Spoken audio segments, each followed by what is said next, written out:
Dear student, class 8 Hindi भाषा एवं व्यवहार व्याकरण से आपका चैप्टर 8 आज हम बच्चों लेंगे। संज्ञा के विकार, लिंग, वचन तथा कारक। देखिए लिंग बच्चों देखिए, जिन्हें हम जेंडर्स बोलते हैं। देखिए लिंग का शाब्दिक अर्थ होता है स्त्री पुरुषवाचक चिन्ह। स्त्री जाति का बोध कराने वाले शब्द स्त्रीलिंग कहलाते हैं और पुरुष जाति का बोध कराने वाले शब्द पुल्लिंग कहलाते हैं। इस आधार पर हिंदी भाषा के लिंग दो भेदों में होते हैं, जो हम सभी जानते हैं बच्चों, स्त्रीलिंग और पुल्लिंग। अब देखिए नित्य पुल्लिंग विस्तार में जानेंगे।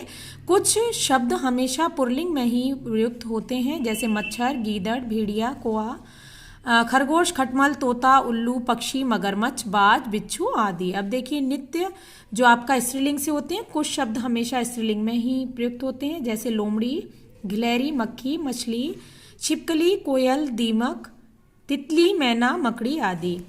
अब देखिए पुल्लिंग की पहचान देखिए।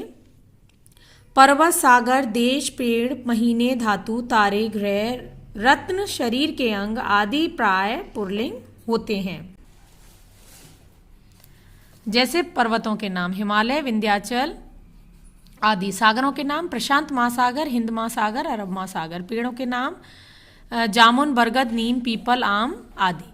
महीनों के नाम मार्च, अप्रैल, आषाढ़, ज्येष्ठ, कार्तिक, फागुन आदि। धातुओं के नाम देखिए बच्चों, पीतल, तांबा, कांस्य, लोहा, सोना आदि। नक्षत्र के नाम देखिए, नक्षत्रों के नाम हो गए बुध, शुक्र, मंगल, सूर्य, चंद्र आदि। रत्नों के नाम देखिए हीरा, पन्ना, मूंगा, नीलम, पुखराज आदि। शरीर के नाम देखिए मुंह, हाथ, नाक, गला, पेट, अंगूठा, बाल आदि। दिनों के नाम सोम, मंगल, बुधवार, गुरुवार आदि। अब देखिए वर्णमाला के कुछ अक्षर हैं आ उ क ख ग घ त प र आदि पुल्लिंग होते हैं। समूह और झुंडों का बोध कराने के लिए पुल्लिंग के अंतर्गत आते हैं दल, समूह, परिवार, झुंड, कुटुंब, समाज आदि। इनमें से कुछ ऐसे समूहवाचक शब्द होते हैं जो व्यवहार के अनुसार स्त्रीलिंग होते हैं, जैसे सोना, टोली, सरकार, कमेटी, सभा, भीड़, संसद, परिषद आदि। भाववाचक संज्ञाएं प्राय पुल्लिंग होती हैं, जैसे बनावट, दिखावा, पहनावा, बचपन, मोटापा, बुढ़ापा आदि। अब देखिए अकारांत और तथा आकारांत शब्द में पुल्लिंग होते हैं, जैसे गृह, घर, मकान, भोजन, वन, बड़ा आदि। विद्यालय, पुस्तकालय, परीक्षा भवन, चिकित्सालय आदि विशिष्ट स्थानों के नाम पुल्लिंग होते हैं। प्रधानमंत्री, राष्ट्रपति, कथाकार, शिल्पकार, उपन्यासकार, वकील, व्यापारी, अधिकारी, कर्मचारी पुल्लिंग होते हैं। आगे देखिए स्त्रीलिंग की पहचान। नदी, भाषाएं, लिपि, तिथि, बोली, बर्तन आदि नाम स्त्रीलिंग होते हैं, जैसे नदियों के नाम गंगा, सरस्वती, यमुना, कावेरी आदि। भाषाओं के नाम हिंदी, संस्कृत, मराठी, गुजराती, तमिल आदि। तिथियों के नाम पूर्णिमा, एकादशी, अमावस्या आदि। बोलियों के नाम अवधी, ब्रज, महगी आदि।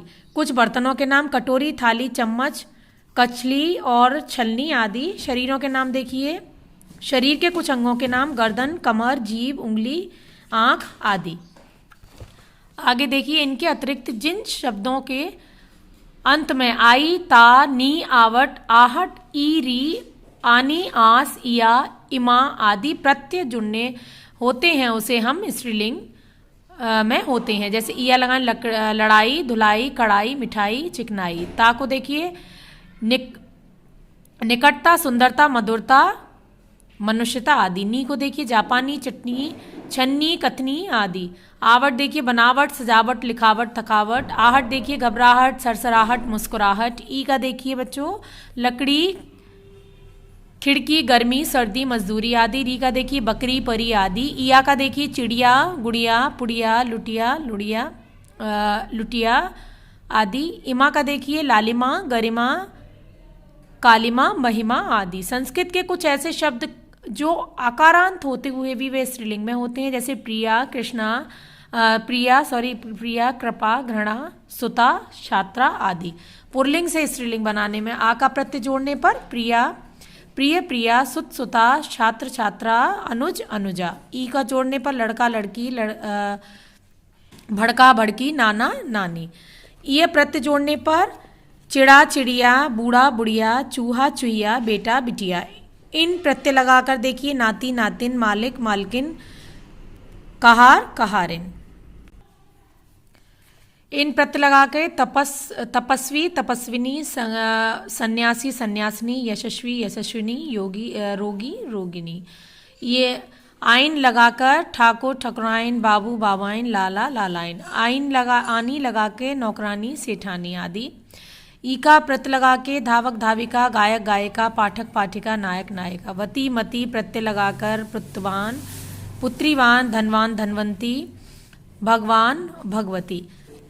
ता पर त्री को लगा के दाता द्राती, कृपा कृति, नेता नेत्री। हिंदी के बहुत से ऐसे शब्द हैं जिन्हें पुल्लिंग स्त्रीलिंग में परिवर्तित करते हुए उनका रूप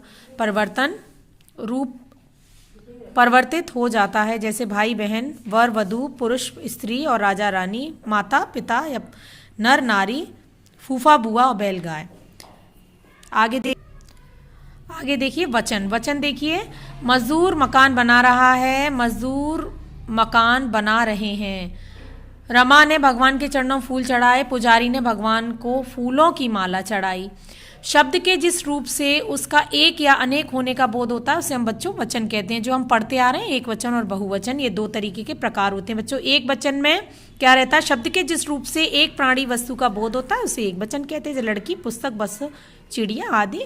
और बहुवचन में शब्द के जिस रूप से एक से अधिक प्राणियों या वस्तुओं का बोध होता है उसे हम बहुवचन कहते हैं, जैसे मालाएं, पुस्तकें, पक्षीवत आदि। भगवान की मूर्ति पर बहुत सारी मालाएं हैं और सभाघर में बहुत सी कुर्सियां लगी हुई हैं। वचन की पहचान। पुल्लिंग शब्दों के अंतिम में आ को ए कर दिया जाता है, जैसे कलम कलमें, बाह बाहें, बात बातें, लता लताएं, बच्चा बच्चे, कथा कथाएं। ईकारांत और ईकारांत शब्दों के अंत में या जोड़कर ई को ई करने पे वचन बदल जाता है, जैसे तिथि तिथियां, गति गतियां, लिपि लिपियां, निधि निधियां और विधि विधियां। स्त्रीलिंग शब्दों के अंत में लगे या को या में वचन हो जाता है, जैसे चिड़िया चिड़ियाएं, खटिया खटियाएं, चुटिया चुटियाएं। उकारांत शब्दों के बहुवचन बनाते समय उकारांत और उकारांत हो जाता है, वधु का बहुवचन है, वधुएं। कुछ संज्ञा शब्दों के आ और आ का स्थान ओ के परसर्ग कारक चिन्ह लगाकर वचन बदला जाता है, जैसे सभी अभिभावकों ने फीस बढ़ोतरी के खिलाफ मोर्चा निकाला, छात्रों ने समय पर प्रश्न पत्र पूरा कर लिया, राजा के महल में गरीबों को निकाल दिया गया, वृक्ष की लताओं पर सुंदर फूल खिले हैं, मम्मी ने सुपरस्टार कार्यक्रम की सभी माताओं ने अपने अपने बच्चों का पक्ष लिया।